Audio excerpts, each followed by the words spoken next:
You're listening to the Back Home Network, presented by Home Field Apparel.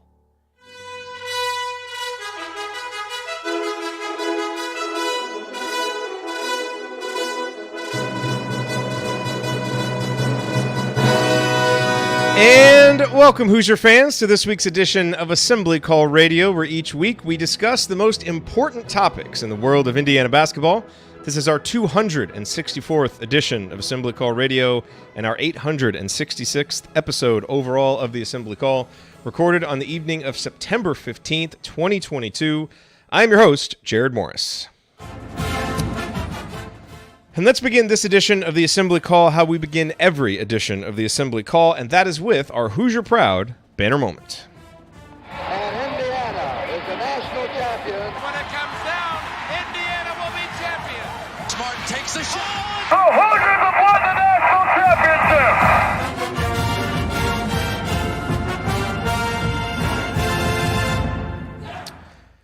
On Wednesday afternoon, the IU men's basketball Twitter account posted more typical September social media fodder. It was a video of the players going through various conditioning drills under the guidance of Cliff Marshall and Tim Garl.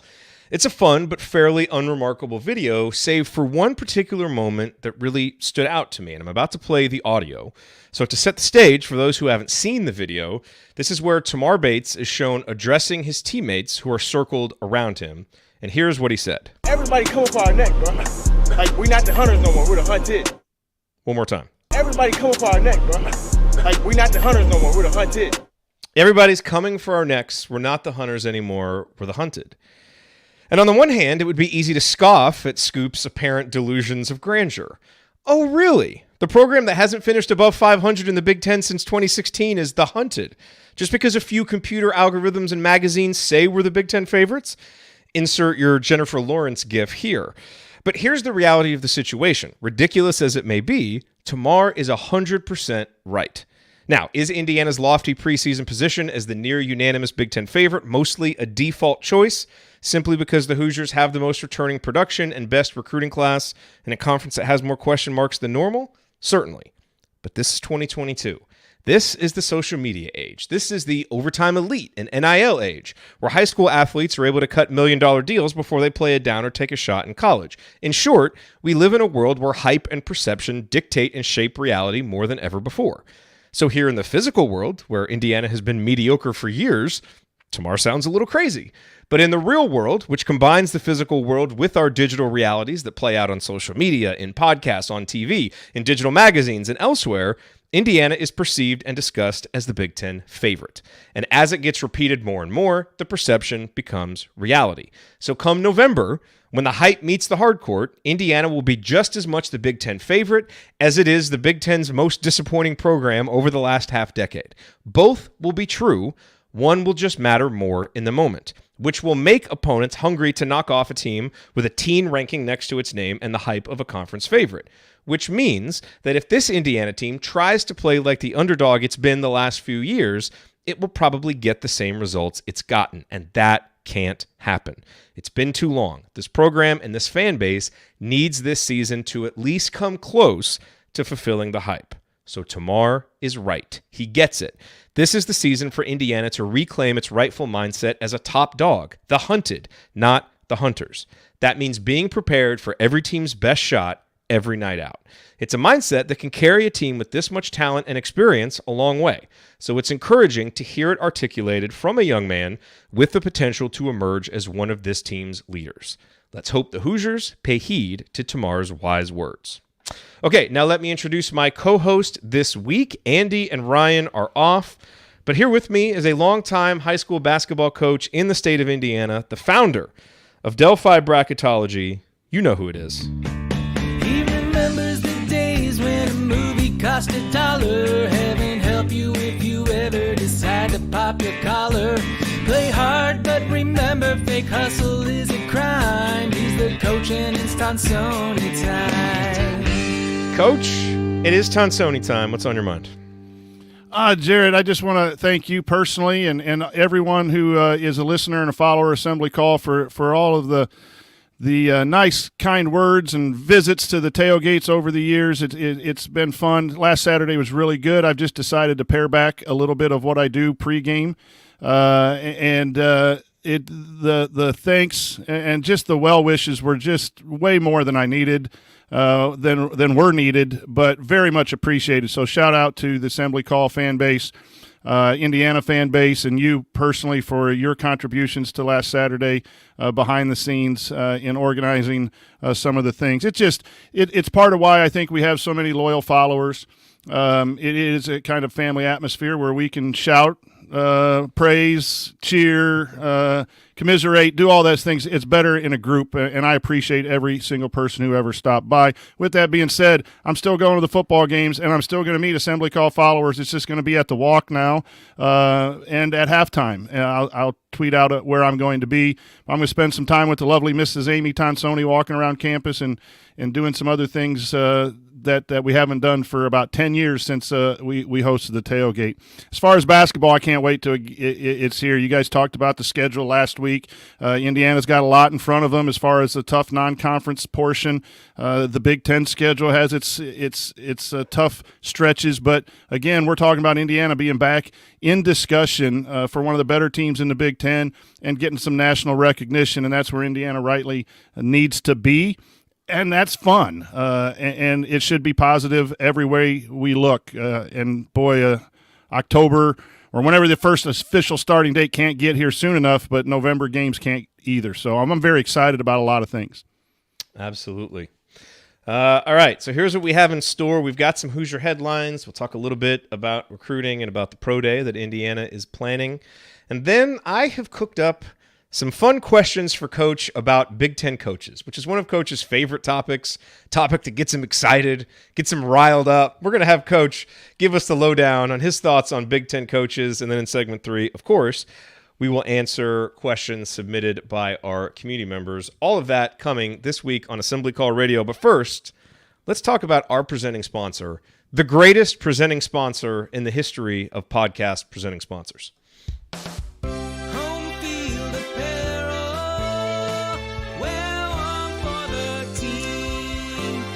That's right, it's Home Field Apparel, because this edition of Assembly Call Radio, just like all shows on the Back Home Network, is presented by our friends at Home Field Apparel, where they have the largest collection of vintage IU apparel that you will find anywhere, with beloved logos like 2 different versions of the Bison and so much else.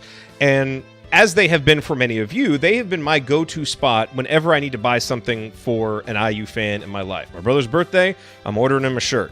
Friends, family, whoever, if I'm getting them something IU, I'm going to Home Field Apparel. But I've now branched out, and now it's not just IU friends and family, but almost anybody. My neighbor, her birthday came up recently.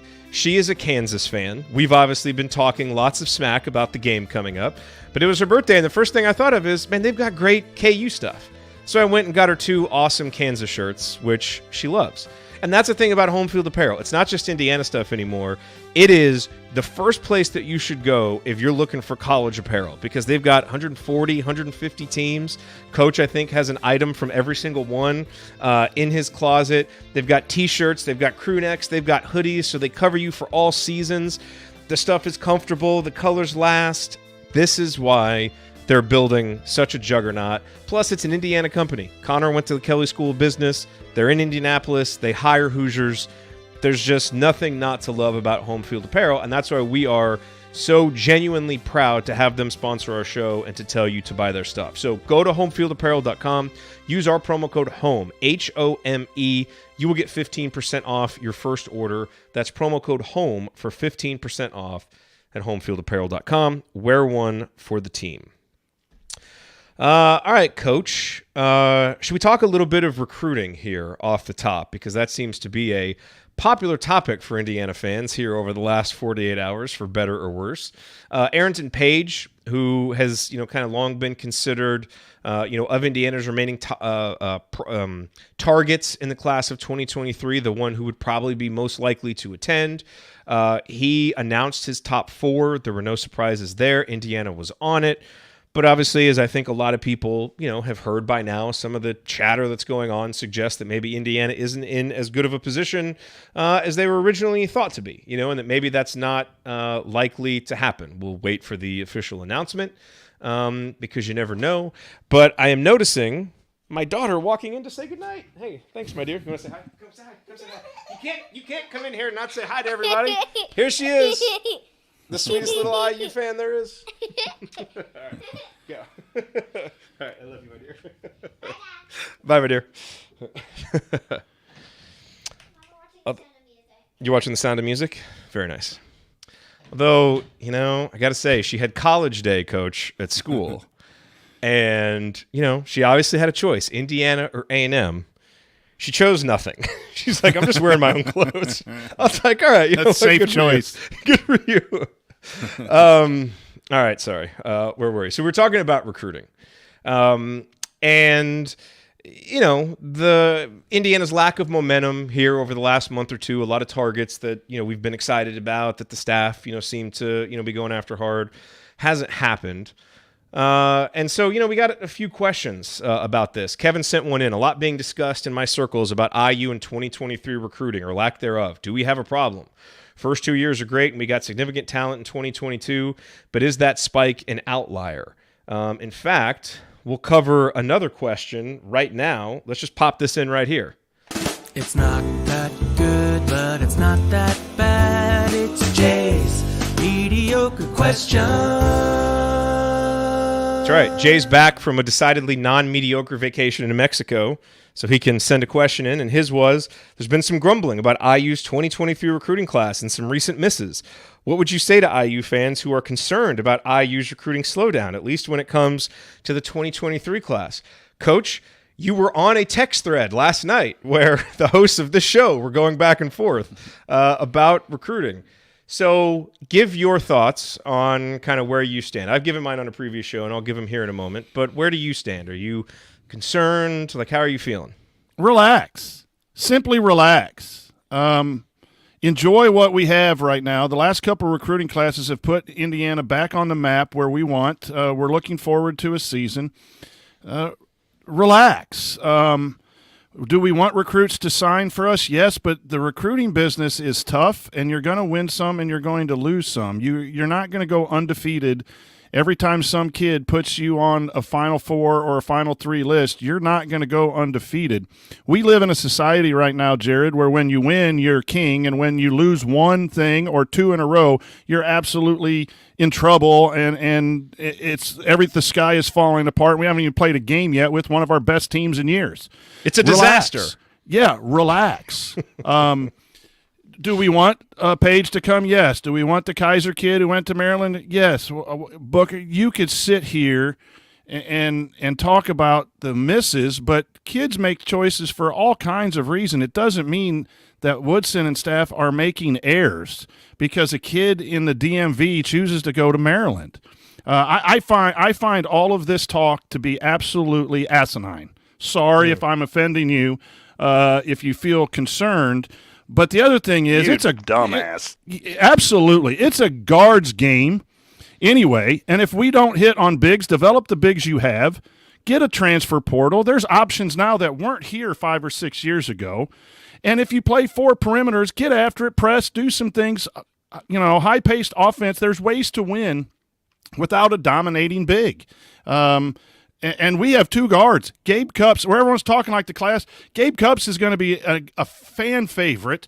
Ja'Kai Newton, hopefully he's coming over his injury, is going to be a solid guard. And what has this team not had in the last 5 or 6 years? Guards. And all of a sudden, everyone's all in an uproar because we don't get Booker, we don't get Page. Gabe Cupps, I can't wait for him to be here, so I'm still excited about it. Yes, there's some particulars. You could pinpoint here, is Coach Woodson doing this, Coach Woodson doing that. We did that in the chat a little bit last night. Those are honest criticisms. I'm selecting to keep that private right now because I think that's been one of his strong points is recruiting. So relax. It's almost season. The season we're waiting for. Don't get your panties in a bunch or your boxers in a bunch. Life's too short. Get a chicken tender and a beer and read the Blue Ribbon Report and the other reports that are coming out that have us picked at the top. And the reason is because we've recruited well. Yeah. And if you don't wear underpants, don't get your slacks or whatever you're wearing. Yeah, be really careful. Honestly. That could be dangerous. Yes. Look, I echo that. You think back to, heading into Archie Miller's second season, and we were all very excited. There was a lot of optimism heading into his second season. And I think we've talked about, Coach, we maybe willfully pushed past a few red flags because we wanted to believe, right? And so I don't think there's anything wrong with kind of analyzing things that are happening, and, if you see something that maybe doesn't make sense, kind of talking about it. But for folks who, I guess, expected the recruiting template under Mike Woodson to look the same as it has under other coaches, or like it does under other coaches now, there was no way that it was going to be the same. It was always going to be different. We hired an NBA coach, an older NBA coach that has his way of doing things. And so I think we need to understand that it's going to be a little bit different. But the thing to also remember is that recruiting is different now. There are more opportunities in the spring to get high school recruits because of coaching changes or late signees, or because of the transfer portal. Now, do you always want to be waiting that long to do it? No, probably not. And is always waiting around for a Malik Renault or a Tamar Bates, is that always going to happen? Probably not. But it's one of those things, like if you want to be in an uproar about it and people are telling you to be upset about it and you want to buy into that, like, I guess you can, but what's the, I don't know, what's going to make your time as a fan more enjoyable? I think it's going to be better focusing on this terrific team we have, which, by the way, we have because of recruiting, because of transfers, because of high school recruits, and because of recruiting our own guys, all of which the coach did a really good job of. So that evidence is pretty good so far. And just wait till November. Like, more than ever now, recruiting is this full cyclical thing, and you just got to wait until the beginning of the season because of how much movement there is. Now, we get to next November, and we have this roster full of holes, and we didn't fill guys in. Let's start to get a little bit concerned about it. But I just think, man, now's not the right time. Like, we got a really good team that deserves our attention, and it's a whole lot of speculation and, filling in incomplete information with the worst case scenarios. Why do that? Like, what is the point of that? I don't see much of a reason to have that conversation out loud anyway. And even if you do, there's a whole lot more evidence right now, I think, weighing in the positive direction. And so let's focus on that, see how things play out. And I think just realize that, Woody's template for recruiting is different. There's no question about it. But a different template for recruiting can work now. Now, will it? We're going to find out, but let's just wait and see and enjoy this terrific team that we have. So I agree with you. And so to those asking, again, I think, it's kind of choose your own IU adventure right now. If you want to go down the doom and gloom path with recruiting and look at the worst case scenario, there are places where you can do that. I would just question why you want to do that when you have this team on the court and when the actual evidence that we've seen of recruiting has all been pretty good so far. So let's see this full cycle play out. And remember that there are a lot of people who have been down on the 2023 class. And if there was any class that you were going to kind of look past and lay groundwork for future classes and focus on the transfer portal, it was probably this one.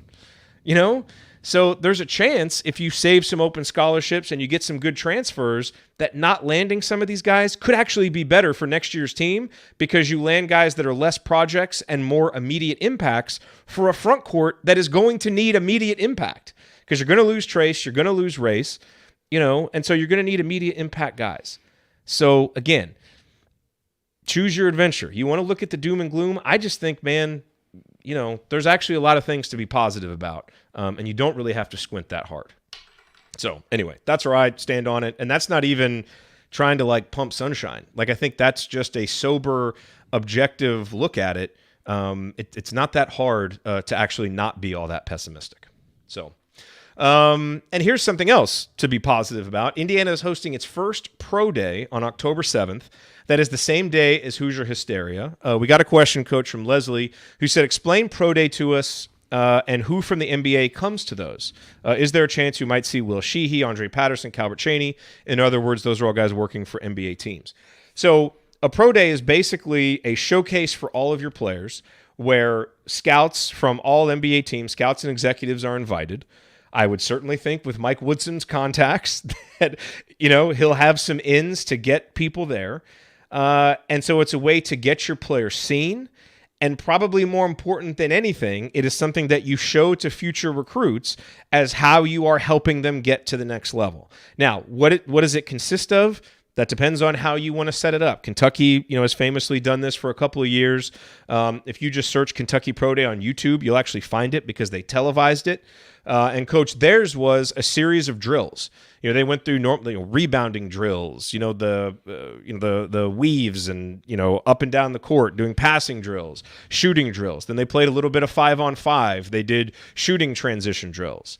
So they basically you do things on the basketball court that will showcase your player skills and athleticism so that scouts can come and start to get an image in their mind of how this player might, or might not fit at the next level.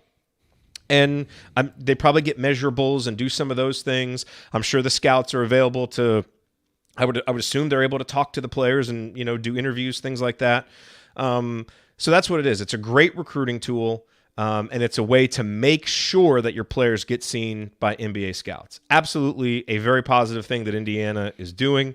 It's all upside. So, that is the kind of thing. And this is where this different template for Mike Woodson, given the people that he knows and that he has relationships with, like I said, I think he'll be able to get a lot of people there that, may or may not have been interested in Indiana Pro Day. Who knows? But I would bet that it's Mike Woodson, helps get them there. So anyway, I think that's a great thing. What are your thoughts on the Pro Day? Yeah, I think a lot of schools probably do it. I don't know that it is a deciding thing that sets Indiana apart, but it's a nice thing to share with recruits. And one, if you care about your players, you want them to be great for Indiana while they're wearing the Indiana jersey, but you also care about them after they leave. And that's one of the things Coach Knight did really, really well.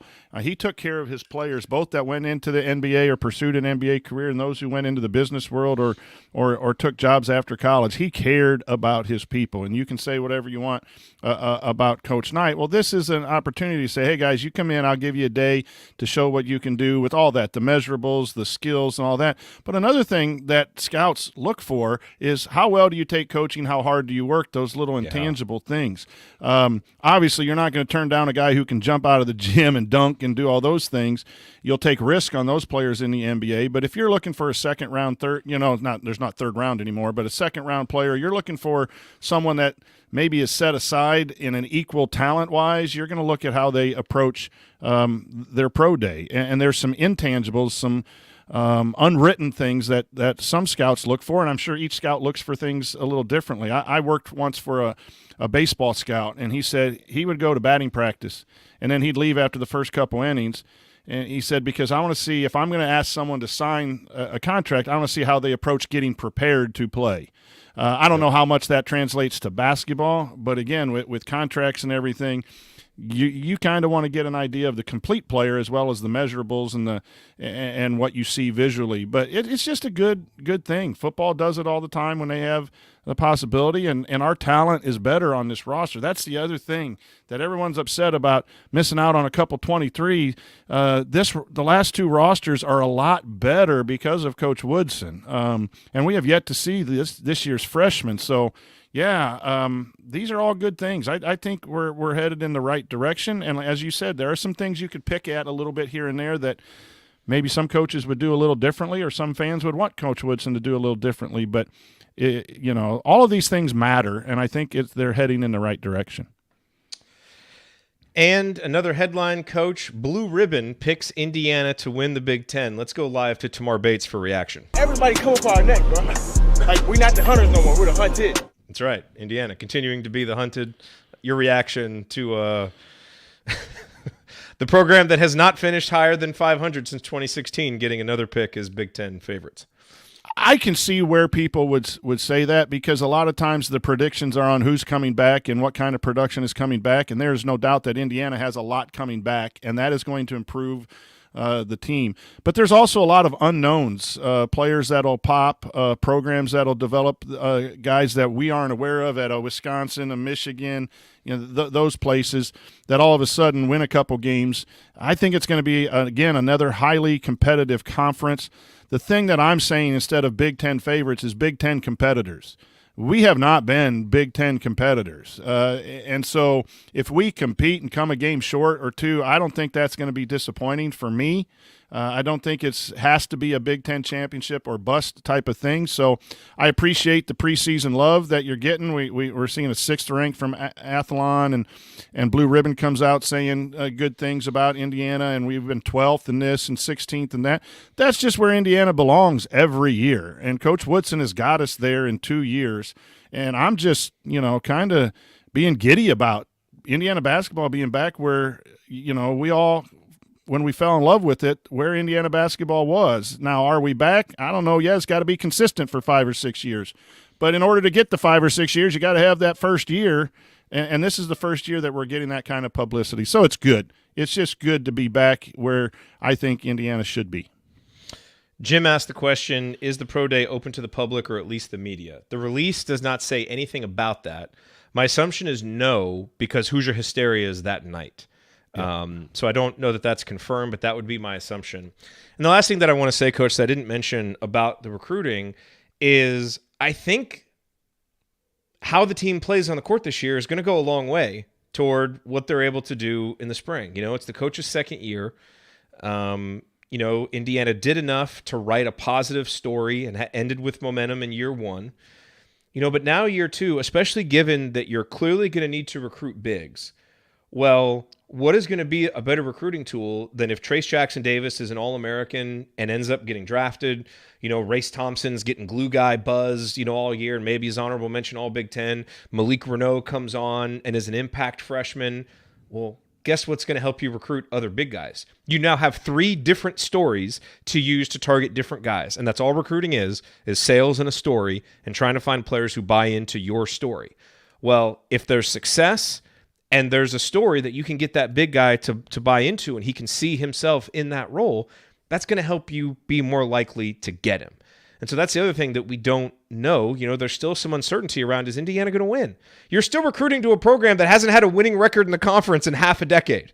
So for all of the tradition, everything that we have, that's still a bit of an uphill battle. Now we're able to make up for it with NIL and the tradition and the fan base, and Mike Woodson's making it cool again and all that stuff.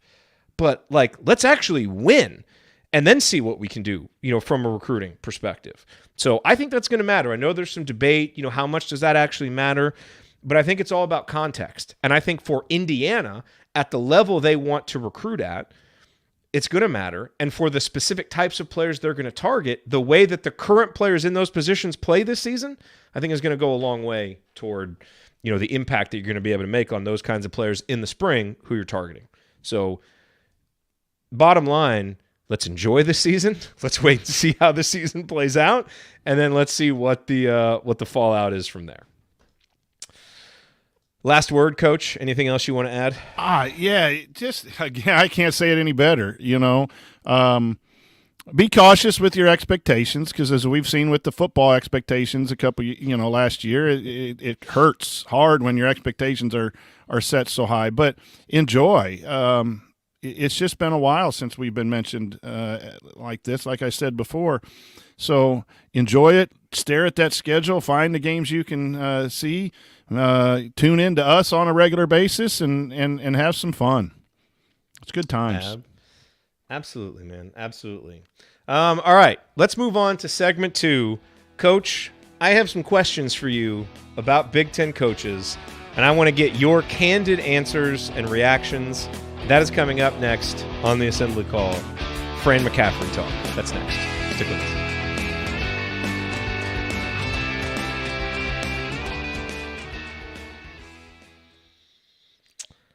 All right. Well, hello, everybody out there. Man, it's nice to see triple digits. We got 103 people live. That's good for a mid-September show with no real news except doom and gloom about recruiting. Nice to Hey, see Jerod, some people here's a here. great story about Jen in the chat. I see her in the chat, and it reminded me. Like Jen and Tim that came up from Texas, and then we're at the tailgate. Brought some great little puppy chow stuff that I ate all week that I'm not supposed to eat. Thanks, Jen. But brought me some nice Texas beer. That was What kind really of Texas beer? enjoyed. I forget the name. Jen will have to type it in the chat, but. When we were driving home, or when I came home, Amy drove a separate vehicle. She said, I just wish Jen and Tim lived closer. I mean, that's the kind of people we have that show up at the tailgates and are just really cool people. So, kudos to Jen and Tim that you impressed Mrs. Tonsoni. That's not really hard to do. She loves everyone, but she really did appreciate as well as all the others.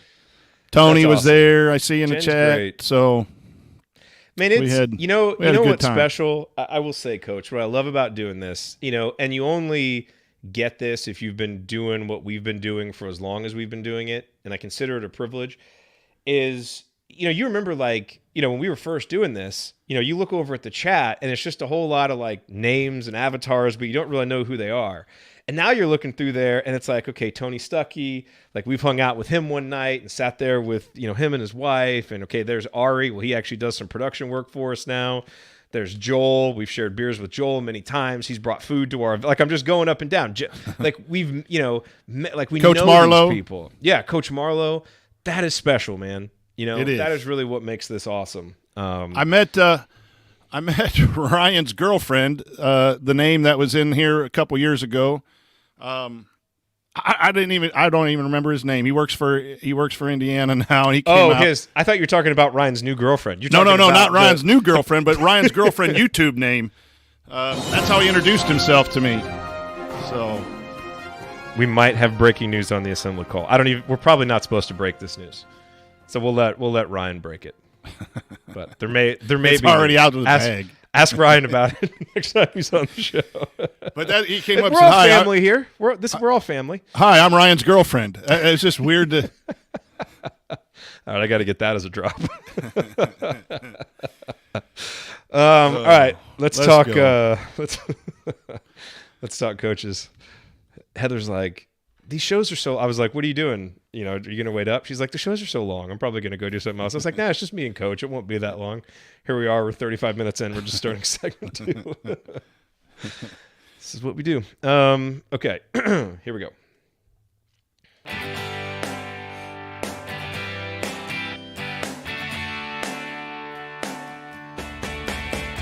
Hey, this is Max Bielfeldt, Big Ten champ and better than advertised Sixth Man of the Year in 2016. And speaking of better than advertised, join Jerod, Andy, Ryan, and Coach on the assembly call after every IU basketball game. Go Hoosiers. Love Max Bielfeldt. There was an impact transfer. We need to get a Max Bielfeldt for next year. Yes, That's the kind of guy that we need. that's a post player we could use. Heck yes. Who can step out and shoot the rock a little bit. Yep. And always, the thing I love about Max Bielfeldt, he had some games where it's like, all right, he played his 10 minutes and didn't do a lot. But when other guys weren't doing anything, always seemed like, I always think about that Rutgers game, at Rutgers, when it kind of felt, that would have been a really bad loss. And Max steps up, and that was just the kind of player that he was. I'm Jared Morris. You're listening to the Assembly Call here with Coach Brian Tonsoni. We're going to talk about Big Ten coaches. And the way this came about, as you know, we have a private community. You can learn more about it and join us at assemblycall.com/community. And one of the things I try to do at least once a day is post a question to get some conversation going. Some kind of poll question about IU basketball or sometimes even IU football, that'll, maybe it's a multiple choice question that has interesting options, an open-ended question, but just to get some conversation going. And so I started thinking about Big Ten coaches this week. And so I asked the question, you have to pick a current Big Ten coach with 1 week of prep, all right, to coach a generic set of players. So it's just, it's a generic set of players.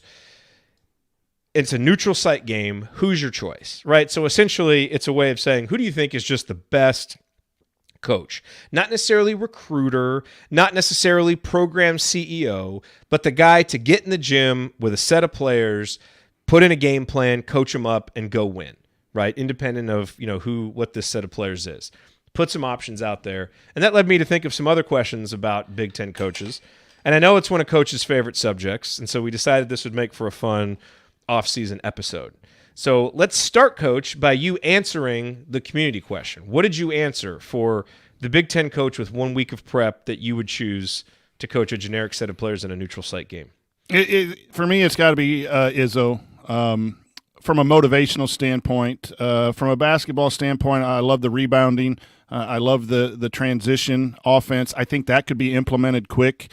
Any set of guys is going to want to play hard for him. As we've seen the way he's handled some players, and some people didn't like that, but I kind of do. I think that would motivate people to play as hard as possible. I think basketball players like to run, so I think his offense, in a general sense, in a quick 10-day turnaround, players would buy into that. And I just think he's the best coach. I know there had been some concerns off the court about some of the stuff in his program, but we're talking basketball here. I think you got one coach for 1 week, 10 days, Tom Izzo. I mean, his history as a tournament coach would certainly suggest, that, and that's the thing. I know, some people picked Painter, and I think he's kind of the other obvious choice. And I have a lot of respect for Matt Painter, as a coach. Obviously, I think we all do, even though we don't like Purdue, obviously. But man, I would be nervous if it was Painter, given some of the duds that they've had, in tournaments, where it's just like, I really thought you were going to win that game, and you didn't. That would give me pause on a guy like him. The reason you choose Painter, because I think he gets a lot of out of who he has. Yeah.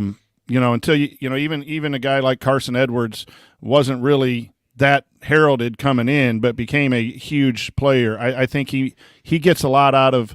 I don't want to say common players because they're all pretty good, but he doesn't quite get the talent that a lot of other teams do, and they're consistently in, and that's why they get beat sometimes. I know St. Peter's is different this year, talent-wise, but they get beat when they get to the Sweet 16 or the Elite 8, because I don't think they have the depth of talent that's the North Carolinas, the Kansas, those teams have at some point. So that's kind of Painter probably would be number 2 in that situation, and that's the reason, because he can squeeze out of just a common set of players a lot of good play.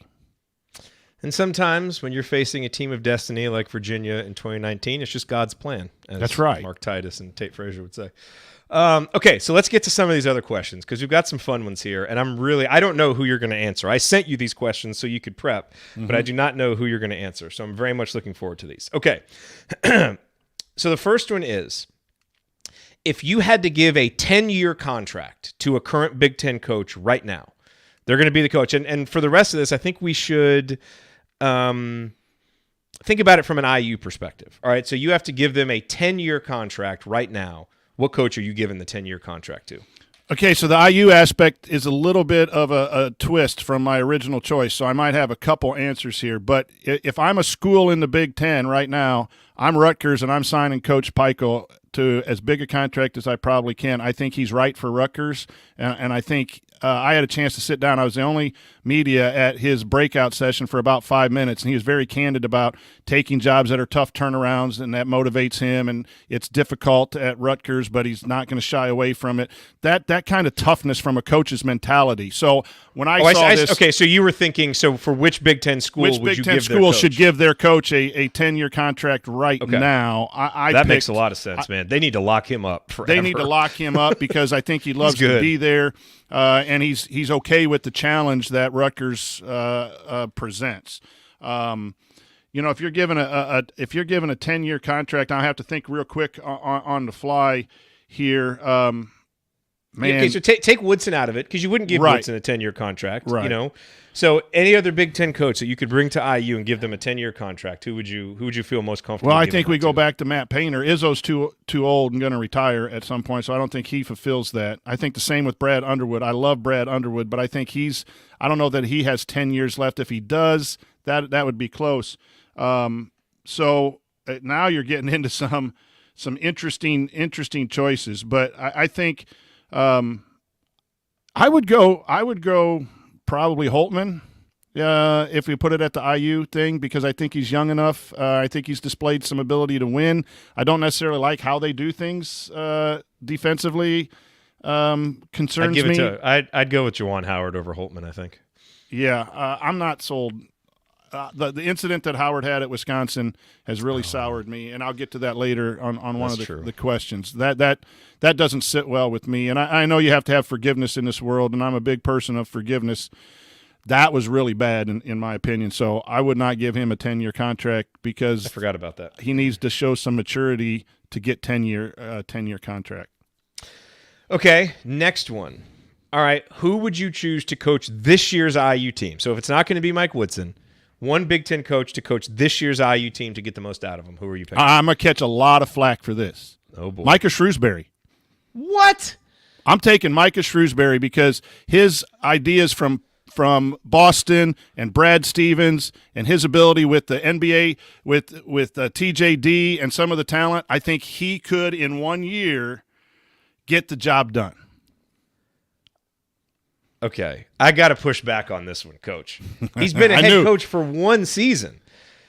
Yeah, he's a heck of a coach. As important as this season is, though, you would take Micah Shrewsbury over proven guys who have won Big Ten titles?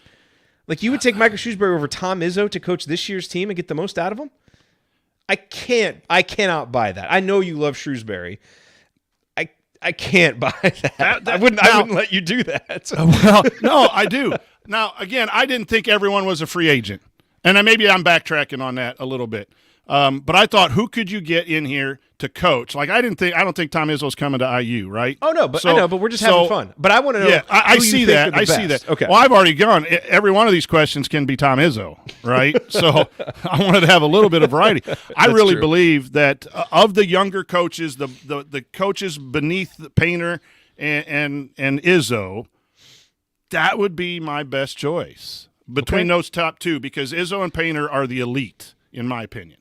Well, this is why I wanted to do this, because I knew you would have some unique insights. And I know that you have a great affinity for Micah Shrewsbury. Man, I thought he was great. And then when I saw him speak at a coaching clinic, we have a small coaching group here in the Kokomo area, and he came over and he spoke, and he showed a lot of stuff that they were doing at Purdue. He's not going to be at Penn State very long. I actually hope that he gets to maybe get a tournament or two, doesn't beat Indiana, but gets going, because he's going to end up at a really good spot. I think his experience in that is going to get him a 10-year contract at a really big school. I'm just really high on him, and I thought, and maybe I spread this out a little too much when I tried to talk about every coach on here. I'll take that. Maybe that's not a good choice. I just do believe in Shrewsbury. I think he can take a group for 1 year and make it happen. Okay. X and O wise. Okay. What Big Ten coach would you choose to draw up an out-of-bounds play down 2 with 10 seconds to go? Man, this was my hardest one, because I'm sitting back trying to remember out-of-bounds plays that were special from last year's Big Ten. Woodson had a good run coming out of timeouts. Another good question would have been, which coach operates best out of timeouts? I think Woodson is under consideration there. But Brad Underwood, I think, because he's a gunslinger, he's going to get that team ready to go. He's going to tell them we're going to win. He'll throw a few 4-letter words at them, and they'll come out with the 10 seconds to go and execute. But I do think Coach Woodson deserves some consideration here. I think his out-of-bounds plays were a lot better than Archie's. I think he's really good coming out of timeouts. I don't know about his use of timeouts. We've been critical of that. But I need think some guys who can make those shots, because we got some good looks, man. And I know a lot of people aren't. I think Holtman offensively is pretty good too. I wouldn't put it past him to come up with something pretty solid. Okay, you are named head coach, and you get to pick one Big Ten coach to be your offensive coordinator and one to be your defensive coordinator. Who are you picking? Fran McCaffrey for offensive coordinator. I've got to see this. despite the struggles I have with that man, the dude can coach some offense. Like, they score, and they score in bunches, and he gets players you never heard of to come out and drop 20. Like, I would tell him, don't talk to anyone, don't shout at the officials. I'd give him a seatbelt. That's my job. That's your job, yeah, right? I'd give him a seatbelt, but Fran needs to be my offensive coordinator. At some point, it's about winning. I've told you guys a long time, I'd push my mom out the door in the cold to win. I mean, and I love my mom. So, I would hire someone like that I might not get along well with, but have a little bit of a rein on him. But You have Fran no McCaffrey. idea how much money I would pay to have a reality show of you as head coach with Fran McCaffrey as your offensive coordinator. It would be great. You guys would We'd probably win. end up as best friends. We'd win because we'd drop 100 and hold team to 50. Okay, well, who's your defensive coordinator? Who's running your defense? Mike Woodson. Beautiful. Okay. Fran McCaffrey, loud, obnoxious, crazy, out of control, smooth on the defensive end, right? We just be kicking ass and taking names with that staff. I need a better head coach. I don't think I'm the answer.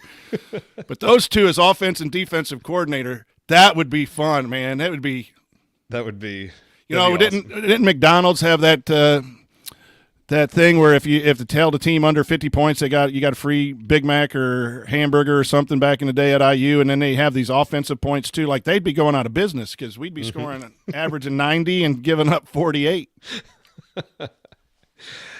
Okay, now here's one that I thought you would have unique insight on.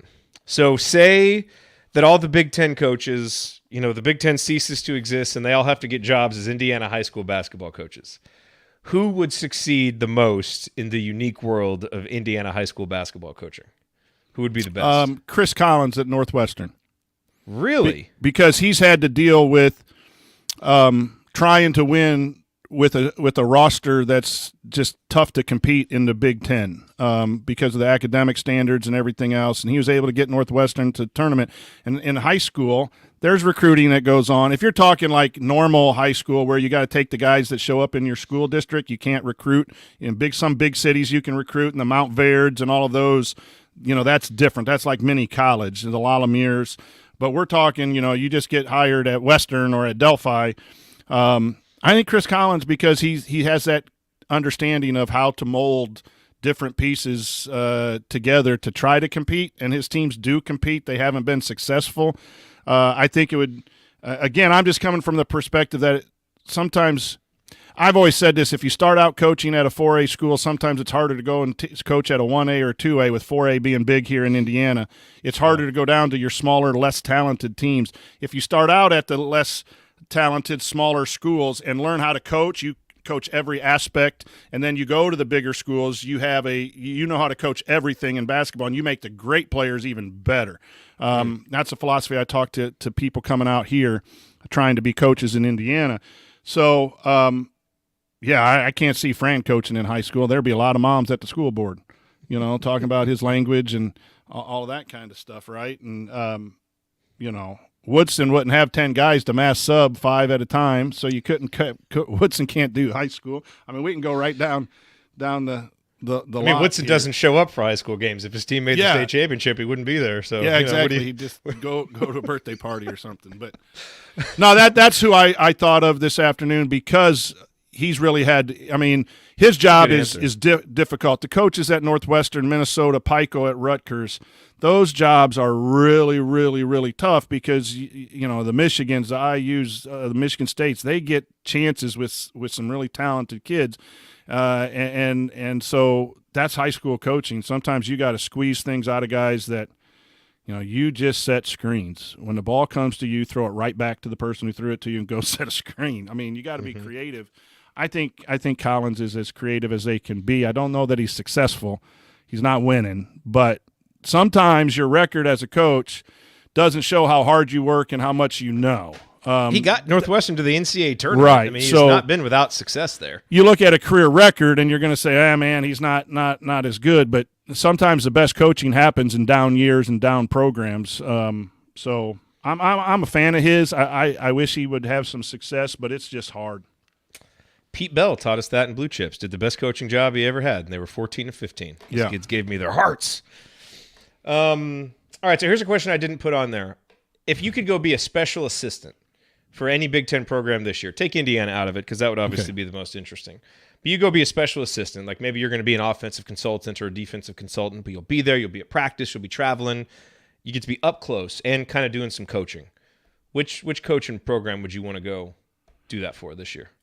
I'm pro coach. I'd go anywhere. I mean, I think that's pretty obvious. If anyone gave this old guy a shot, there's not someone. But you get your choice. There's some I would stay away from because I just don't like the way they treat other people, and that's not who I am. But if I had to pick one, I'm going over to Illinois to Brad Underwood. And I know I'm too crazy about that program. I love listening to his press conferences and the way he speaks, and I just think he's a competitor. And, if I had a chance to coach with him and feel some of that energy, the obvious choices, again, are Izzo. I wouldn't go to Painter as much as I love Painter. I couldn't coach at Purdue. But Izzo is the choice for all of these questions, to be honest with you. But I would choose to go to Illinois, closer here. I would also, after talking to Peichel, I wouldn't mind spending some time with him and just seeing how he handles that adversity of being at a Rutgers and trying to win and doing so at home and getting to the tournament in a couple of years. So, I could find reasons, Jerod, for every single coach that I would like to go and learn something. And that's what good coaches do. Hopefully I'm considered a good or decent coach, or at least above average. You go and learn from everyone. I'd go and I'd spend a week with Fran. I'd duck, though, if he got mad at practice. Don't want to get hit with the chair or something. But, you can learn from Fran. You could learn from Greg Gard on, how to take 32 seconds before you shoot and run the swing offense to death. I mean, Hoiberg,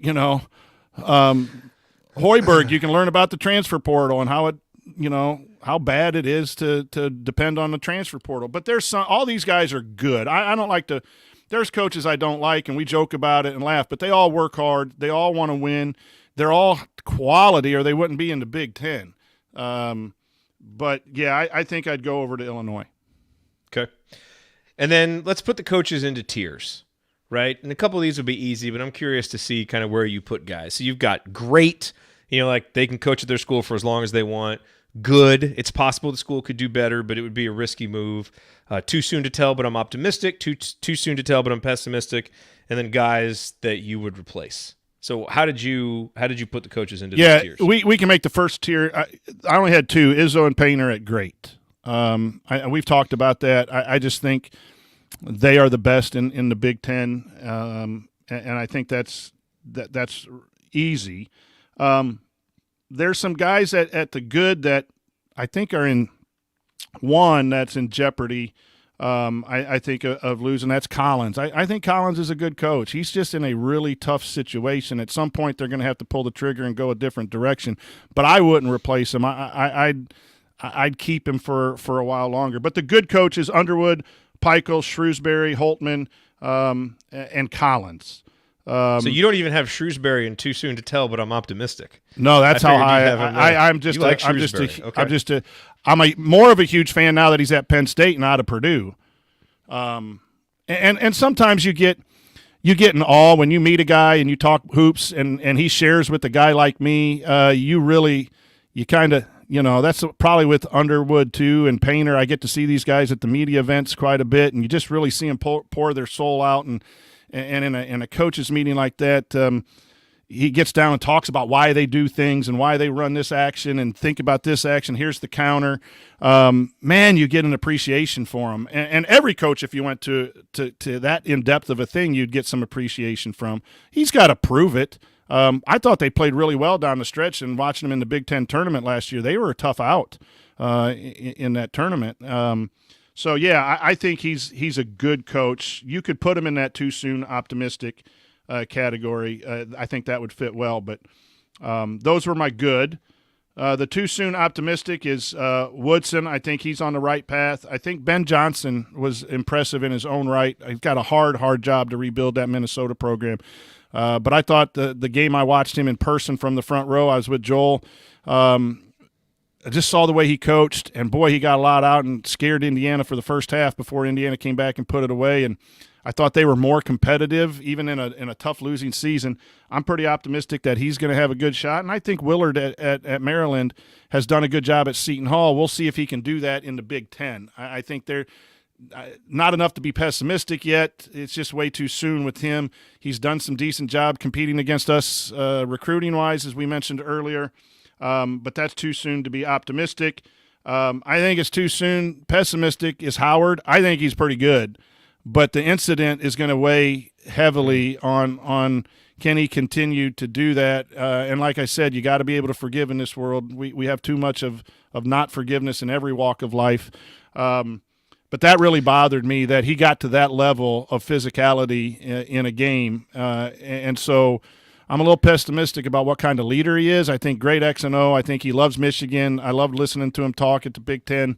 But I'm a little pessimistic about his approach and how he does things. So let me push back on that a little bit, because there is a whole lot of irony of an IU basketball podcast being pessimistic about a guy who had one kind of physical incident, given the history of our greatest coach, who we all love and had his share of incidents and had his share of inability to control his temper at times, but still on balance had a wonderful career, and the good parts of his coaching won out until the very end, obviously. Fair. Yeah, I think it's worth pointing that out, because Juwan Howard, he has done some good stuff. Now, I agree. Obviously, look, I mean, that was such a high profile incident, and that's not the only one. There's also the weird thing when he's like yelling at Mark Turgeon. Remember that? Right. So he's had a couple of them. Right. And that's why I put him in the too soon. I think it's too soon to make a judgment. Yeah. Okay. Because he gets he gets a chance, and I'll be honest, the last three in the last category, I don't really like talking about that with coaches, but you asked a question, so I'm going to tell you why I put three coaches in the last tier. But, yeah, I think we need to watch him. I think he's a good coach. I think he does a good job. He's motivating. I left the Big Ten media days last year really impressed with Howard and the way he approached the media and talked about his team. So, that's kind of why I put him there in that one. And the final one is replace him now. Guys that you would replace. Yes. Guys that I would replace. And I took it from those schools. You think their school could do better? Their school could do better? I think their school could do better. I think Greg Gard does a decent job. He's got that team wins with a style that's not very popular. He gets guys in that can play that style. But he had some team chemistry issues. There was some conversation. Every coach does too, so that's unfair. But if I'm looking long-term for Wisconsin, can he continue this? And are there coaches out there that I want to go get right now or soon enough that could maybe bring a different brand of basketball? The problem is you got to be careful what you wish for. We had a coach in Bill Mallory. We wanted a little different brand of football, and then football's been a struggle bus ever since. So I'm not advocating for any coach to be fired. You'll never hear Coach Tonsoni say that. But I think these, there's some reason. I think Fred Hoiberg is an obvious choice. I think he's just struggled to win and consistently get guys in and stay in the program.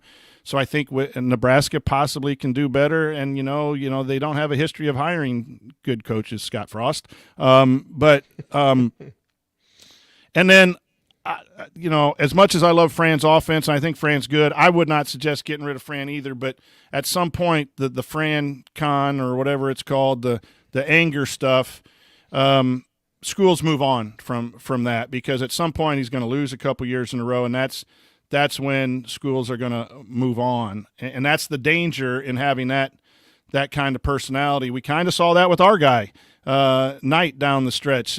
People started moving away a little bit because of the losses and the first round exits and some of those things started going. Then that kind of thing plays well when you're winning. When you don't win, those are the times. And so his actions bother me a little bit from the coaching perspective. I've gotten technicals. I've gotten on officials. I don't necessarily like officials.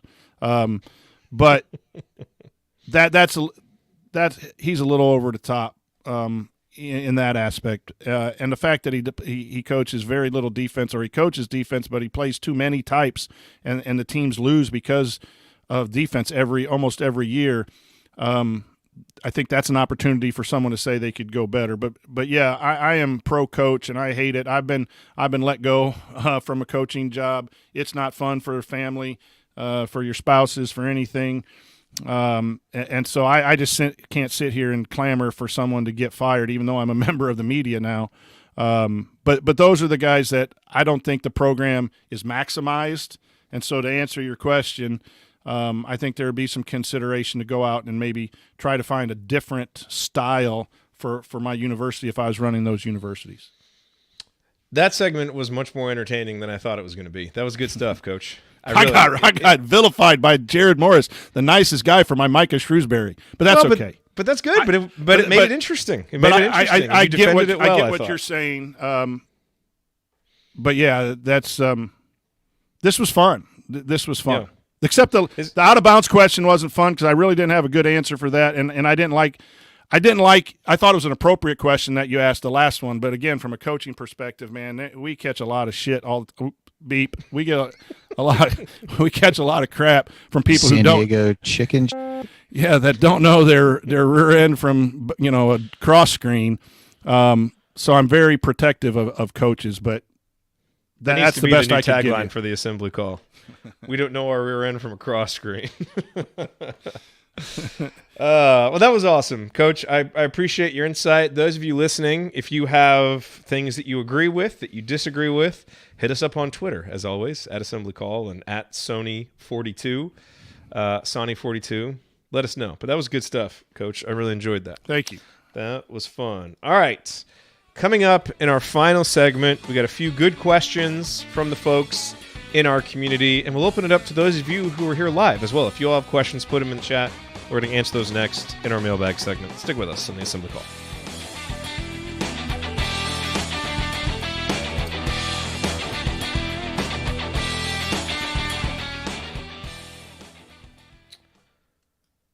All right. Good stuff, Coach. Thank you. That was fun. That was fun. There are so many good coaches. I mean, you could go through this whole list and find out the strengths are greater than the weaknesses. It's personal preference too. Your list would be different. Ryan's would be different. Andy's would be different based on what you want to see and what you believe is happening, right? I really like the point that you made about Chris Collins. You can't judge him, like a normal Big Ten coach. He's at Northwestern, know? And he's had more success at Northwestern really than anybody. I mean, they've recruited better. They made a tournament. I think they'd be crazy to get rid of him, honestly. Yeah. Because that's always the question. Are you going to do better?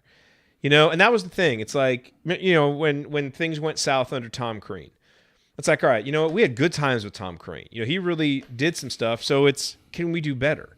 Yeah, I think we can, actually. I think there's reason to think we can. So it's smart to move on. But, man, Northwestern, I don't know. I don't know that they could actually do better than him. And there's a lot of coaching changes that you got to be careful what you wish for. I mentioned one about Coach Mallory because it hits home. I wouldn't have changed the Crean thing, but it turned out we didn't make a good decision with Archie, despite how much I think he's a good X and O guy. He wasn't the right guy for the program. So, that that didn't make us better. That just delayed getting better. And with every hire, as you said about Coach Woodson, there's a different template. Every coach has a different template. And one of the things that I look at in coaches is, do you have a philosophy and do you believe in it and do you coach to it? And as much as I give Fran McCaffrey, he has a philosophy.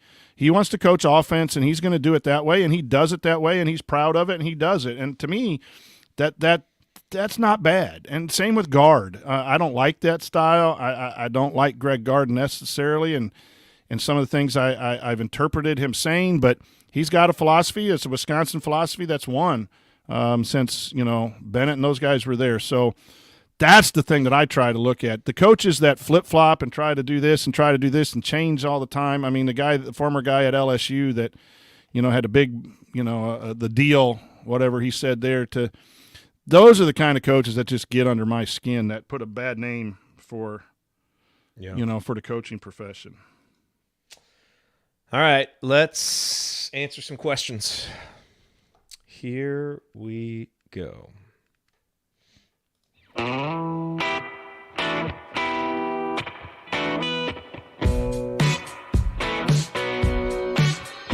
This is Ethan Happ, and I never listen to the Assembly Call, especially the episodes that Ryan is on. Well, Ethan, hopefully you are listening tonight. Ryan is not here, and great card catching some flack tonight. So if you're listening, call and defend Greg Gard if you'd like to. I'm Jerod Morris. I'm here with the coach, Brian Tonsoni. Just had a really fun segment talking about Big Ten coaches. And now, Coach, it is time for our mailbag. All of these questions submitted via our private IU basketball discussion community, which you can learn more about and join at assemblycall.com/community. And now's a great time to join because things are going to ramp up. Things, a little slow over the summer. They pick up some with football, and they really pick up for basketball. So make sure that you join us. A lot of good folks in there, assemblycall.com/community. Okay, so let's hit some of these questions. And I thought this first question was really interesting, Coach. This is from Jeff. He said, assuming he doesn't suffer a significant injury and plays the entire season, if Trace Jackson Davis is not the leading scorer on this year's team, so we're assuming he's not the leading scorer, who is and why? Oh, I think it's X. I mean, if TJD's not the leading scorer, I think it's X. I think his ability with the ball in his hands to get downhill, his spot up three shooting was pretty good. I think he's going to have opportunities. Now, the percentage of points per opportunity or whatever that stat is, that he might not be the highest. I think it's going to be X. Would we like to see a Tamar or a Hood Shafino or someone like that step up? Yes, that would be good because they're hitting threes and they're scoring. But I think TJD is going to have the ball in his hands, and I think X is going to have the ball in his hands. If someone outscores TJD, I think it's going to – my first thought would be X. Interesting. I can see why you would say that. I would disagree because X is going to have the ball in his hands, but you've got Jalen Hood Shafino around two to maybe take some of those minutes. Now that could move X off the ball, and maybe with he was an efficient 3-point shooter last year off the ball, so maybe that helps him. But I really, I can't see a world where he actually ends up as the leading scorer. Certainly not a world we want to live in. I don't think that would be a good thing if he's a leading scorer given the other options. But to me, I think the guy who's most likely, and I really think this is the only option that I would consider within the realm of possibility, is if Tamar Bates takes a major leap. Because he's the one guy that has the potential. Now, it's a lot of potential right now. You look at his numbers from last year, there's nothing suggesting this is going to happen, and it's a wild hypothetical, as Jeff said, but I think if it's not Trace, because this program still orbits around Trace, I think it's going to be a guy who can score in a lot of different ways. And if Tamar becomes that guy, he's going to play a lot of minutes. Ultimately, it'll be lineups revolving around, Trace and Tamar with, Hood Shafino and X kind of splitting some point guard duties, probably play a lot of three guards. But I really think it would have to be a guy like Tamar who can score in a lot of different ways. I don't think it would happen. It's like a 0.05% chance. But I think Trace is as locked in as this team's probable leading scorer as maybe you're ever going to see. So I think if I had to put any money on it, I would put it on Tamar for the potential. We haven't seen the evidence, but it's about the potential. And I might have been leaning a little more for the evidence. That I think X was the second best player, but we're a better team if you're right. Yes. There's no doubt. If Tamar's close enough, the scenario is kind of tough to deal with without TJD being the leading scorer. But if he's even close enough, or he's the second leading scorer, we're huge. It's huge for this team. So I really want you to be right and me to be wrong on that. But yeah, I think it's down to those two, given the question from Jeff. Yeah. From Jim Tom Hoosier, what will the non-conference record need to be for you to consider it a success? I think this is a pretty easy question. What do you think? For a success, I think 9-2. I think splitting the 4 tough games, anything above that, 9, 10, or 11 wins would be a success.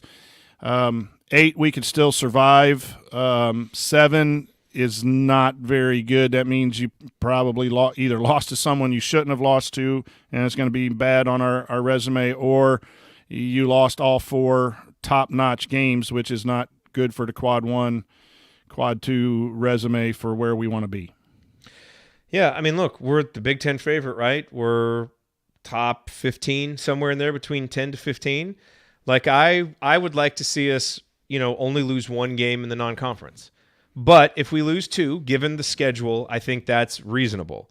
But yeah, any more than that, and I think it's going to be really hard to consider it a success. Now it may not be an abject failure if you go 8-3, to your point. Like, you can recover from that, but I wouldn't consider it a success. I think 2 losses max for it to be a success. And you can find reasons how Indiana can lose all 4 of those games. Like, Xavier's much improved. It's on their home place. That place is going to be jacked up. It's a Friday night. That's going to be a real tough environment. But if you are running with the big dogs, you go in and win that game. Arizona had a really good year last year. They've had some changes in their roster, but that's in Vegas. That could be, you could understand where that, and that doesn't, any one of these losses doesn't mean Indiana's bad, but accumulation of them means they missed out on opportunities to build their resume. And so, yeah, I think a split has to happen. Or should happen. From Tom, when does practice officially start? Do you know? Isn't it like backdated 42? I think it's 42 days from, or 42 practices, and you have to have a day off every week, or 36, something like that. Somehow I want to say 6 weeks from the opening day of the regular season, I think. Yeah, you're right on that. It's not exhibition, right? It's the regular season opening. The first day that you could have an intercollegiate event in November 8th or 9th or something like that. Yeah. It's 6 weeks prior to that. I don't have a date. I'm not smart enough to figure it out right now. So, yeah. No, you're right on that. Yeah, I'm trying to find it. I'll try to get the official, when the official is, but that's generally when it would be. Practice? Yes, talking about practice. All right, Coach, from Phil. What, quote, behind-the-scenes rumors or info do you have about the current players and status of recruits? I don't have a lot of stuff that is shareable, Phil, I think. But the stuff that I'm hearing is, I think the 2 freshmen, and Banks too, you could throw Banks, the 3 freshmen, there's been a lot of good talk that has found our way back to us. About just how they play, how hard they play, how big Renault's legs are. I've heard comments like that. So, I haven't laid eyes on any of them in a competitive setting yet, but, and that you don't know who's saying that or why they're saying that, those kinds of things. But I've heard nothing but positive things about how the guys are working and playing. And other than that, we talked about Page. We've kind of heard that Page we're in the top 4, but Page is maybe questionable in our way. That's the other kind of thing that we've heard. But no, I go back to the very beginning of what we said, Jerod. It's all good right now, and things are looking up. The guys are working hard, and we're just about ready to talk about something real instead of asking this old coach some coaching questions, and that's a good thing. Yeah, most of the stuff I've heard is the same as you. And by the way, I am working on getting an Indiana basketball coach to come in for our private community members and do kind of a Q&A at some point before the season to just ask someone directly about this stuff who would know. Working on that. So we'll see if that is able to come to fruition, because that would be a lot of fun. I have actually, so this whole idea of kind of, like behind the scenes rumors and info and stuff, just because of the position that we've been in with, kind of developing the show and people that we've gotten to know and all that stuff, we've been able to become privy to more of that kind of stuff. And I got pretty excited about that when it first started to happen, because it was really interesting to start to get some of this behind the scenes stuff and some of that. And what I found is I don't seek it out anymore, and I actually don't enjoy it. I actually kind of enjoy watching the team and the season play out without some of that information. Now, some of it still comes. I don't know. I just kind of found myself enjoying the discovery of it with everybody else. So I'll probably have less and less of that stuff, because I like being a fan. And actually, I don't know, sometimes you hear stuff, and the more I don't know, like I just want to kind of watch the team play for 40 minutes and, get to know guys in situations where we can, like when we had them at Switchyard and things like that, like interacting personally with individuals I love, and that opportunity is great. But kind of diving into all the rumors and behind the scenes stuff, I don't know. It's not as interesting to me anymore. And it's not because I care less. It's just because I found the fan experience to actually not be as enjoyable. And that's just me, and maybe I'm weird like that, and maybe it's just because I was getting a lot of it at a time when things weren't really good. So it's like, I don't want to hear this stuff anymore, man. I just want to watch some basketball. But I just kind of don't seek that stuff out as much. I just like discovering the team through what we get to see. I think it's kind of more fun.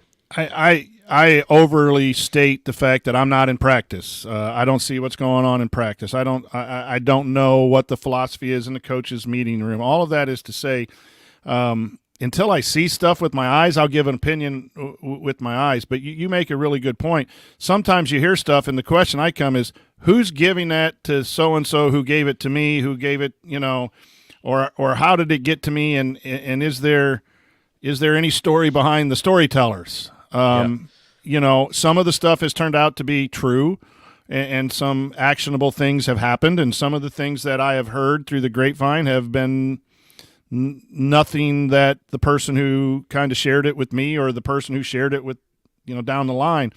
So I'm very cautious to state stuff publicly that I hear unless I have it verified or I have it that I can do that, because ultimately, Jerod, you're right. We're fanboys, as some people like to call us, but I think we're fair. These are young men. The coaching staff works really hard. We are critical of things that we see or interpret by watching the games and what we hear. I think that's fair, but we do it in a fair way. That's what most of the people who joined this community, that's why I joined way back when it was YouTube, and I first connected with you, because it was a place to get honest evaluation, good and bad, without the shock jock wanting to get clicks because you're making waves, and it's not we benefit. Let me just jump in real quick. Yeah, we benefit a lot from our notoriety. It's been good for us individually, but it really isn't about, look at what I can uncover. So I can share what I think I can share, but a lot of times I don't, because I just don't know how accurate it is, and I don't know that that's fair to the people in the program trying to win for Indiana basketball. Yeah, I do like having the ability, if there's a question, being able to verify an assumption or something that's said. I do like having that ability to reach out to people and, to make sure that, we're not saying things that aren't true, or, sometimes that happens when we're analyzing a game. And it's like, we don't really know why that decision was made. If you can actually talk to somebody who understands why that decision was made, something, that can help shed light on something, and then we can share that. But yeah, a lot of the other stuff, I don't know. It's one of those things, like I think back to, when I had the most fun watching Indiana basketball, right? And it was in the early 90s when I had no idea what was going on except showing up for the games and watching those guys play, and they won and kicked a lot of ass. So that helped. But also the first couple years we did this show. And again, really fun teams that kicked a lot of ass, but we didn't know anything that was going on behind the scenes. We're watching games and reacting to them.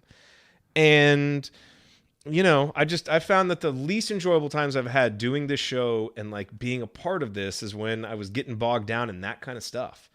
Maybe they're not related, I don't know, but it's kind of a change that I've made just in how I approach what we do.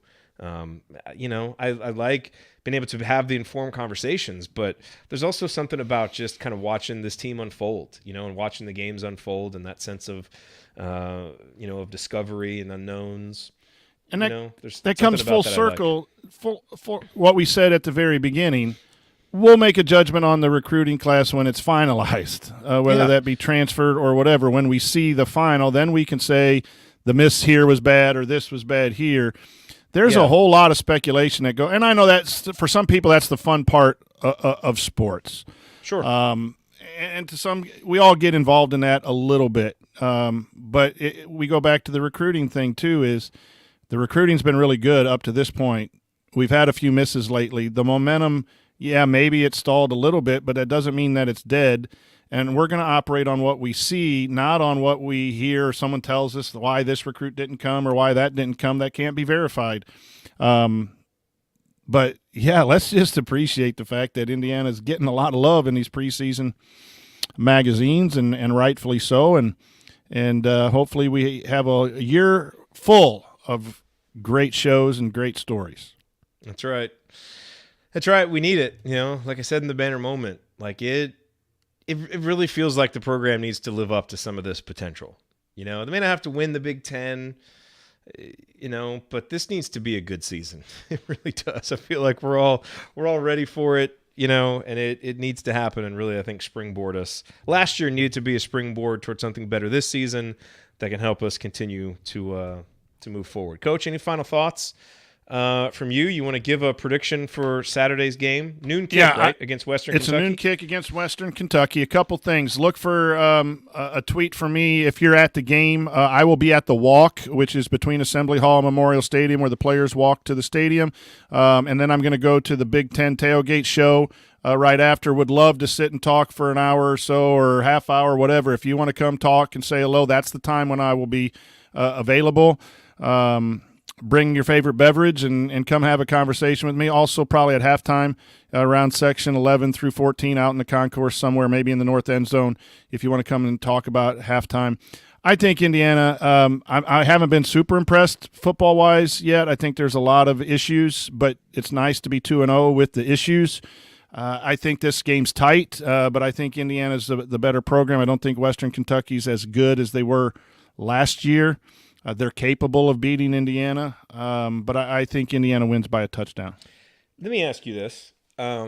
It's really easy to spin narratives, based on what happens, right? So it's like, okay, Indiana had, you have this last-second comeback win against Illinois, and then, you play this terrible first half against Idaho, but you come back and win. And so you look at it from my perspective, right? If I'm putting together a banner moment for IU football, it's, hey, this program that clearly forgot how to win last year and do what it takes to win, now they've won these two games in disappointing fashion, but in ways that in some ways help them rebuild their belief that, hey, we can do this, because we've had adversity in both games. Now, a great team isn't going to have adversity against teams like that, but this was never going to be a great team. This was going to be a team that was going to have to scrape and claw and fight and kick and scratch to win, and that's what they've done. And is there something, too, from a coach's perspective, the muscle memory they've built over these two games, to use a phrase that Zach Osterman likes to use, is there something to that being important, or is this just a mediocre to not very good team that, beat a couple other mediocre to not very good teams, and it's not going to carry forward against bigger teams in games that matter more? No, I think winning breeds winning and losing breeds losing. The bottom line, though, it's no guarantee. Like the come from behind win late against Illinois, a heck of a lot better than a loss. The second half, the third quarter performance offensively was just unbelievable to watch, but it was against Idaho. So there's a lot of caution that you need to have in those two scenarios. But, yes, it does get Indiana back to winning, back to that belief that Coach Allen tries to instill in his players, and that can go forward and pull you through another tight game like I expect this weekend. Does it mean Indiana's going to get to 6 or 7? No. Those are the technical aspects, Jerod, that they have to fix, the blocking, the running scheme, those types of things. But I will say this. I think the defense is getting back to what it was in 2020. I like the way they fly around. The McCullough kid is just a fun watch, like just unbelievable to watch. So I think teams are going to have difficulty to the level. Not the big schools will have a little, but I think Indiana's defense is the reason they will win games. And if the offense can get to some average or a little bit above average, then they'll be a little more competitive. So, yeah, it helps because you have a good week of practice. The guys are fired up. You get that third win, and now you're real close to a bowl game. That definitely helps. But there's a lot of X's and O's and fundamentals that are still questions to whether that belief is enough. Ted Lasso's coming out right. It's nice to have the sign that says belief, but they were relegated and haven't played very well. So you could have all that positive vibes, but you still got to go out and win the games. So there's still left and I guess out this there. is where coaches really earn their money, right? Because the flip side of that narrative, again, it's just if we're just writing up narratives. You could also say, well, here's this Indiana team that won a couple of games against subpar opponents that maybe they shouldn't have, and now they're going to think they're a little bit better than they are, and if they don't continue to stay humble and keep working hard, maybe reality is going to smack them in the face when they start playing better teams. But this is where the psychology part of coaching is so important. Can you help them draw the confidence they need, but maintain the humility and not be overconfident, which is clearly part of what we saw last year and that they didn't do a very good job of. So it's going to be interesting. All these narratives only truly make sense in hindsight when you see how it plays out. But it's interesting to be in this spot after those couple of wins. And how does a program that really struggled to handle success over the last calendar year, how do they do it? How do they do it now? Is there a different level of maturity and humility? Because if it is, I think they can be okay. Yeah, you're absolutely correct there. The concern being is they laid an egg against Idaho for the first half after a big emotional win, Big Ten win, brought back some of those memories of the up and down emotions. The nice thing is they went into halftime and got the light switch turned on and really came out and dominated. But you worry about what happened last year was everyone just expected to roll out, it seemed like, and were overconfident and just got smacked around, and then the injuries happened. We've already seen the up and down nature of play and emotions already this year, and luckily they survived those two, but you're absolutely right. Do they learn the lesson and go forward, or is this going to be an up and down thing? And football is just an emotional sport, and you only got 12 chances, so you got to be emotional every game. But sometimes you got to have that even keel to go out there and get things done. The defense will bring that along. I think the defense is going to help that. I think Indiana's going to be in a lot of games, whether they win them or not, because of the defense. Yep. It's always hopeful. But, Western Kentucky barely beat Austin Peay and didn't look good in that game. Built up a lot of stats. Then they went and played probably one of the worst teams in Division I in Hawaii. Michigan beat Hawaii 61-something. So you can't look at Western Michigan's stats and really think that they're better because they make, their offensive stats are better than Indiana's offensive stats. If they had played Illinois and Idaho, their offensive numbers are a whole lot different. So, I don't think that Western Kentucky team is as good. I think they're capable of beating Indiana, but not as good as last year. That was bonus IU football talk, a subject that we dabble in casually, but make sure that you check out our friends at Crimson Cast, of course, also at Hoosier Huddle and the Mind Your Banners podcast. We're really fortunate, man, to have, and the IU students, do some good football talk. So there's a lot of sources for IU football talk.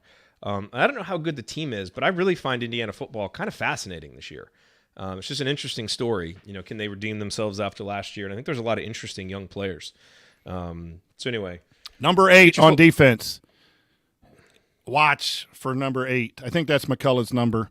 Or is it 0? He's 0. 0. He's 0. 0. My bad. He's so fast, Coach can't even the numbers were. Look him up. Get the right number. He is fantastic.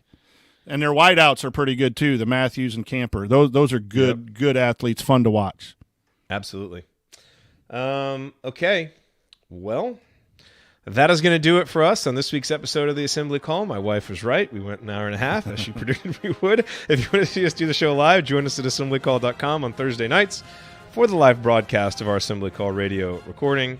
Thank you to Bob Thompson for producing our music. Thank you to John Ringer of rigdesign.com for designing our logos. And thank you, as always, for listening. We will be back to talk IU basketball next Thursday night. Until then. Take it from the green light himself. Keep your elbows in, eyes on the rim, and go Hoosiers.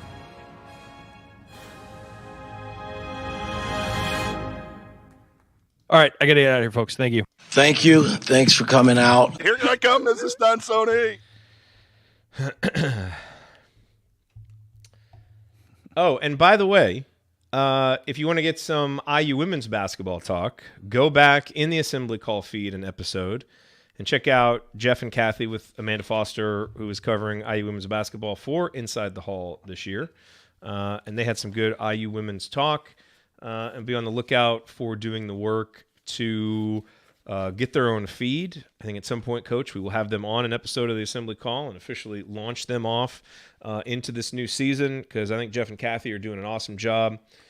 Tons of enthusiasm there, and I'm very, very excited to continue the coverage that we'll have for the IU women's basketball team. Another really, really interesting sports program at Indiana that I'm looking forward to seeing how their season goes too. So, absolutely. Thank you. I hope folks take you up on your offer to, talk Micah Shrewsbury and Penn State basketball with you after the walk, your favorite subject. Yeah, get my Penn State hat off the wall over here and wear it for the next podcast.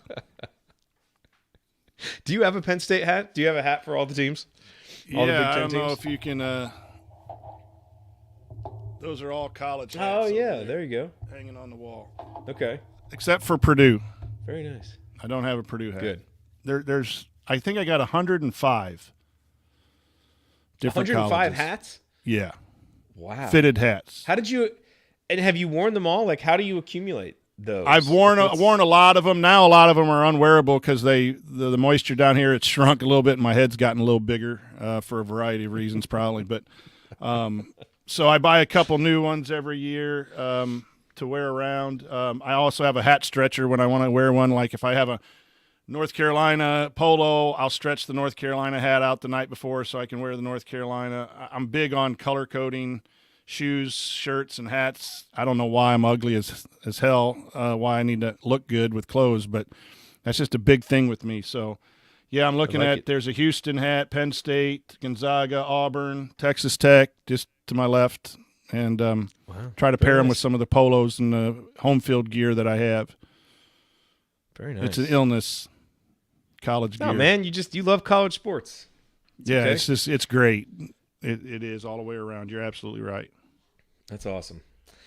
All right, well, Coach, enjoy the game on Saturday. Cheer loud. Hopefully the Hoosiers bring home another W. And we'll be back next week. Yep. I think Ryan and Andy will be here. I'll be available next Thursday. Okay. If there's any topics you guys real want quick us to cover though, this offseason, let us know. Yeah. This is a great story about teaching. So I got some guys – and they're not the best students. And we'll just put it that way. I won't mention their names. But they're little hellions, right? And a couple of them are like Coach Tonsoni sized, all right? So they said that they want to take me to a buffet, and they call us the Buffet Boys. And we've invited 2 skinny hellions to go with us. But we got a party of 7. 6 students and me. I'm buying Cane's, the chicken strip. Kentucky is not Kentucky Fried Chicken, but they want to take me to Cane's, so I'm buying a big 50-piece. We're just going to go and eat. That's my cheat day next week with these hellions that I teach. We're meeting in Lafayette at Cane's, and I'm buying them dinner Thursday before the show. So I don't know how responsive I'll be if I eat a lot of chicken strips, but it's one of the cool things in teaching that you get to have relationships with all kinds of different students, and I have a knack for some of the toughest kids, making them feel good, and so they want to go out to eat with their teacher. So next Thursday I'll be here, but I might be a little food drunk, but I'll give it my best shot.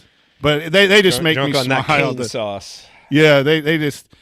The one dude, when they found out I had a heart attack, he texted me. He goes, "You scared the shit out of me." I mean, that's just what he texted me. He had no problem saying that to the teacher. And I was like, "Well, thanks, Dylan. Nice. I appreciate it." That's good that you have that kind of relationship with them. Clearly, they feel comfortable with you. Yeah, and they brought me lunch and when I was out of school, and so next Thursday is going to be a fun. But that. Everyone has value. That's our big motto in our class. Everyone has value. I don't care what your grade is, what your past is. Everyone has value, and it's getting me to spend a night at Cane's before assembly call. So, but I just like sharing that because there are people awesome. that struggle in this world, but they're good people. So that's my thing next Thursday. The troublemakers. They are, man. This one dude, I think he comes to school like 30% of the time. Oh, well, that's probably not great. But who knows? Yeah, that's not great. But man, okay, so one more thing before we go. Did you see the clip? You mentioned Ted Lasso earlier. The clip from Ted Lasso that was circulating around. I retweeted it from the Assembly Call account. It's that I have great to go back scene. and look. It's one of the best scenes. One of the best scenes in the show when he's playing darts, and he's awesome, and and he ends up winning, and he he talks about the quote from Walt Whitman that he saw, and how he used to get bullied when he was a kid, and he finally realized, okay, but these guys don't know me, they're not interested in me, so they're picking on me, but they don't know me, so why would I care? He talks about that quote, be curious, not judgmental. Yep. And as soon as I saw that, I knew that was going to be my motto for this season for the Assembly Call. And it's an interesting balance to try and strike for an analysis show, because every time we get on here and we're judging how the team played and trying to analyze it. But I think, there's a way to do it with curiosity that is the most fair to the subjects that you're analyzing. And again, as I was mentioning, like I'm not interested in finding out like rumors and stuff about the team, but I am interested in finding out truth and coloring in uncertainties. And so being curious about maybe reasons why things happened and trying to use the position we have to to maybe actually find answers to those questions. Going to some of the Zoom pressers, which I've never really done before, but may try to start doing. But man, I thought that quote and just that scene is so great and such a good reminder, because it's so easy, especially in this day and age, and especially on Twitter. It's very ironic to find that on Twitter, which is the most judgmental place on earth. But that's why it's a good reminder. It's so much better to be curious and ask questions. And, it's like, and what got me thinking about that, it's so easy. Oh, okay, the student, only shows up 30% of the time. And it's really easy to just make all kinds of judgments. But what's his story? Like, why is that? What is the reason for that? What maybe does he have going on that causes that to happen? Absolutely. And so just that idea of just being curious, I think like in almost any walk of life, that's going to, help you out and help your interactions out with other people. So couldn't agree. So those of you who are here listening, couldn't agree more. I'm telling you right now, that is my motto for the upcoming season. And if you find me falling short of it, you can pull this clip or you can remind me. Be like, man, you're being a little too judgmental. How about we add a little curiosity? And we will do that, because that's what I'm going for this year. You have, for the 10 or 11 years, you have been way on that side for many years, whether it was your motto or not. Well, good. I appreciate you saying that's why the show is the way it is. Just a little bit of public praise, because you lift people up and you try to be honest and fair without, being too pointed. So it's a great motto, but you live it, dude. You are the example of that. So, well, thank you. Let's keep up the good work. Let's keep it going. When we're 6-4 in non-conference play, let's be curious. That's my biggest fear, man. My biggest fear is these expectations are so high, and then there's, you come out and, oh no, not again. Come on, let us have a good year. I know, like, doesn't it? You know what the thing is? We always talk about how like the 11-12 season was so much fun because you kind of didn't see it coming. I kind of feel like we skipped over the fun season. Yeah. Because last year was not fun. Like, that felt like a pressure cooker the whole time.